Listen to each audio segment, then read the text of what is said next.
Hello guys, good morning po sa inyong lahat. So ngayon nga po ay linggo. Ang ibig sabihin po niyan ay day off ko po ulit ngayon sa work dahil nga po Sunday.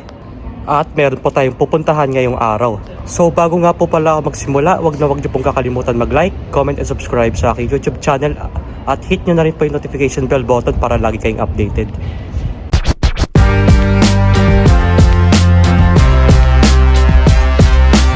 So dito nga po pala sa may train station ay may nagre-renta po ng payong.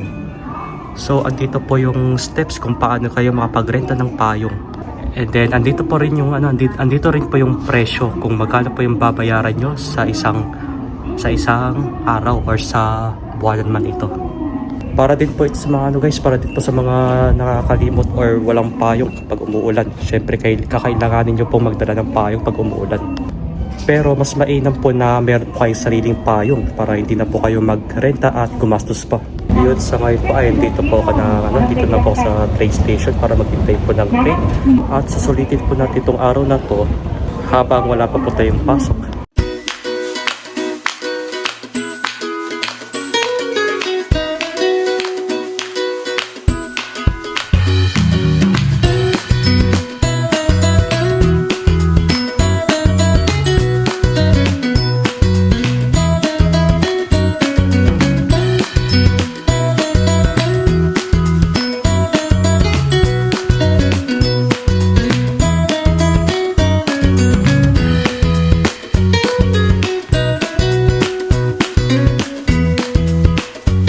So ayun po, kakatapos ko lang po magsimba kanina guys.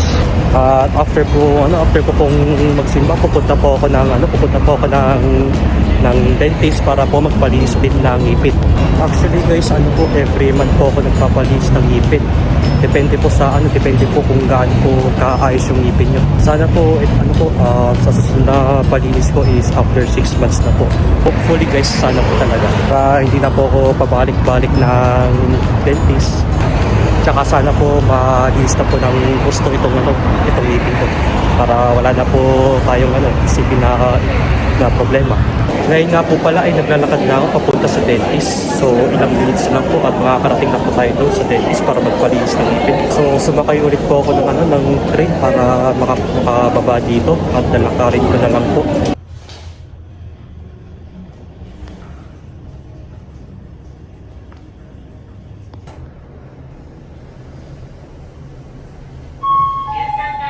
Nakaakyat na po pala ako dito sa 13th floor ng building na to.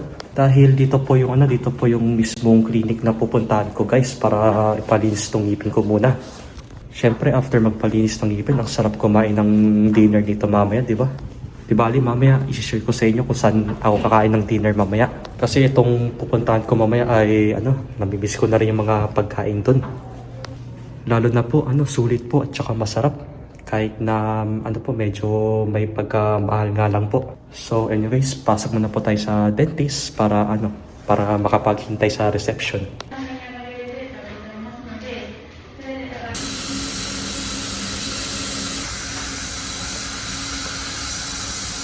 Kakatapos ko lang po magpalinis ng ngipin at so far so good naman daw po. Sabi po nung dentista na sa akin. Ayun nga po, ang ginawa po nila kanina ay chinek po nila yung ngipin ko isa-isa.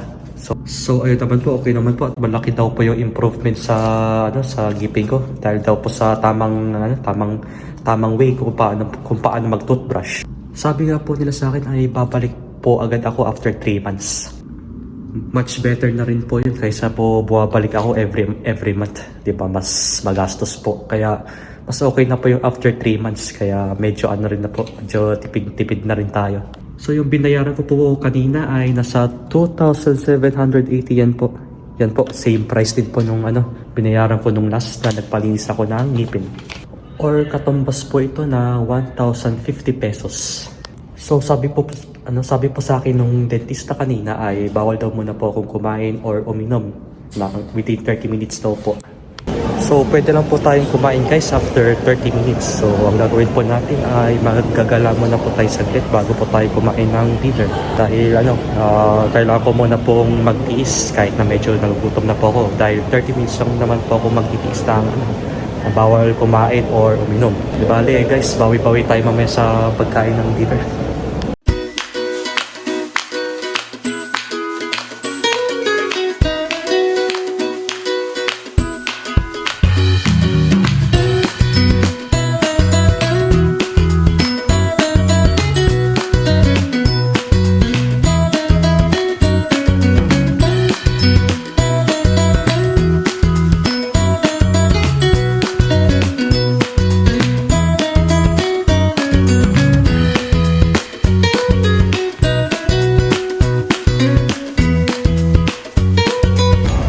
sa ngayon po guys, andito po ako sa labas ng Eki or train station po. Bale, nakaupo lang po ako dito ngayon at may ilang minutes pa po ako makapagpahinga bago po kumain ng dinner. Ayun nga po, maya-maya po ay makakain na rin po ng dinner at nakapag-decide na rin po kung saan po ako kakain ngayon. Ito po yung ito po yung restaurant kung saan tayo mabubusog ngayon. Hindi lang po sa Pilipinas ang may only rice, meron din po dito sa Japan. Meron din po silang only rice dito para po sa mga mahihilig kumain. At maya-maya po ipapakita ko sa inyo yung restaurant kung saan tayo pupunta guys.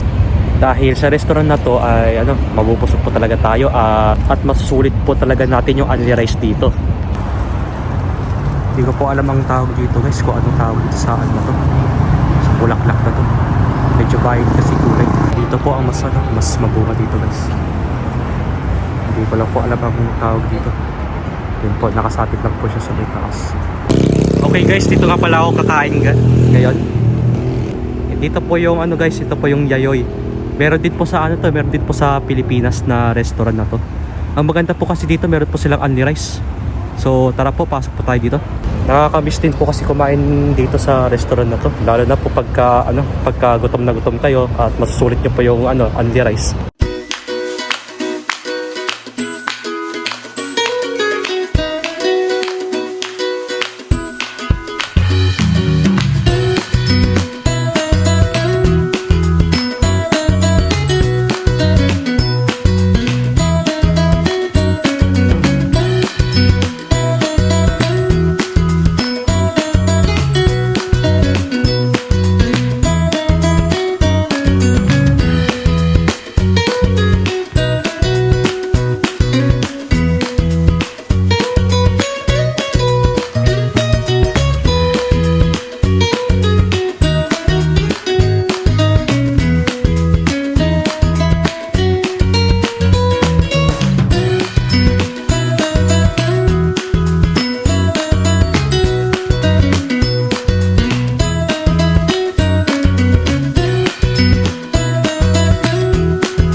Tapos ko lang po kumain guys at ayun po, sobrang nabusog naman po ako dahil po nasulit ko naman po yung only rice kanina guys. Tsaka yung pagkain po sobrang sarap po sobrang sarap po nung tonkatsu, mas sobrang lambot po ng karning baboy. Tsaka yung isa rin po yung na-miss ko na yung ebi fry. Yun po yung paborito ko na Japanese food din. Pero pero wala rin pong tatalo sa only rice nila dito. Talagang kuha lang po kayo ng kuha hanggat magbusog po kayo. Ngayon nga po ay uwi na po kami uwi na po ako ng bahay. At ayun po, medyo magagabi na rin po. At pasok na naman po agad sa work bukas, which is last day na po namin. After nung work na yun ay bakasyon na po agad. Kaya medyo medyo excited na po ako. Ayun po, pagka uwi ko po ng bahay ay magpapahinga po ako at manonood rin po ako ng movie. Yung pinapanood ko pong movie ay yung Japanese movie po ngayon para ma-practice po yung Nihongo natin. Sa ngayon po ay naghihintay lang po ako ng train pauwi ng bahay. At dito po yung itsura dito guys pag gabi na. Medyo magagabi na rin to eh. Mas maganda po pag maraming ilaw, lalo pag gabi. Okay guys, so nakauwi na po ako ng bahay at medyo gabing-gabi na po ngayon. Ang iniisip ko nga po pala guys ay hindi na po muna magluluto ng kanin para bukas dahil po last day na po ng work namin. Kaya hindi na po ako magbabaon ng lunch para po bukas. So bali ito na lang po yung lulutuin ko bukas guys na pang breakfast ko. Itong pancit canton na naiwan sa akin. Tapos meron pa tayong dito guys, meron pa tayong itlog dito. Pang almusal po. At ako po yung talaga yung na-excite na last day na po kasi ng trabaho namin bukas. Tapos after ng work namin ay golden week na po. Kaya araw na po ulit ng pahinga at makakapag-enjoy po ulit tayo sa bakasyon natin syempre. So guys, hanggang dito lang muna po tayo at abangan nyo na lang po yung next na vlog ko.